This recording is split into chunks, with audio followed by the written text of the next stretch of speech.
પંચમહાલ જિલ્લાના કાલોલ તાલુકામાંથી પસાર થતી નર્મદા કેનાલમાં ગાબડા પડવાનો સિલસિલો યથાવત છે।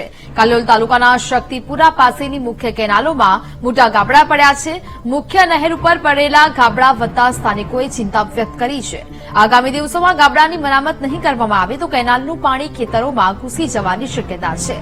નર્મદાની મુખ્ય કેનાલ હોવાથી ખેતરોમાં પાણી ઘૂસવાથી મોટું નુકસાન થાય તેમ છે। તેથી કેનાલની આજુબાજુ ખેતર ધરાવતા ખેડૂતોએ તાત્કાલિક ગાબડા પૂરવાની માંગ કરી છે। પંચમહાલ જિલ્લાના કાલોલ તાલુકામાંથી મુખ્ય કેનાલ પસાર થાય છે। આ નર્મદા કેનાલમાં છેલ્લા કેટલાય સમયથી ગાબડા પડ્યા છે। હું તમને દ્રશ્યોમાં દેખાડવા માંગીશ કે આ નર્મદા કેનાલ છે, એ કેનાલમાં છેલ્લા કેટલાય સમયથી ગાબડા પડવાનો સિલસિલો યથાવત છે, જેના લઈને આ ગાબડા મોટા પ્રમાણમાં થઈ રહ્યા છે। આ ગાબડું એટલું મોટું છે કે જેના કારણે જે પાણીનો વહેણ છે એ સતત વરસી રહ્યો છે।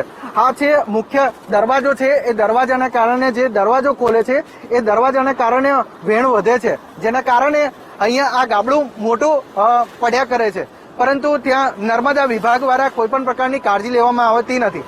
અગાઉ પણ ગાબડા પડ્યા તેને પૂરવાની કામગીરી થઈ રહી હતી, પરંતુ આ નાનું હતું ગાબડું એને મોટું થઈ ગયું છે, પરંતુ આ નર્મદા વિભાગ દ્વારા આને કાળજી લેવામાં આવતી નથી।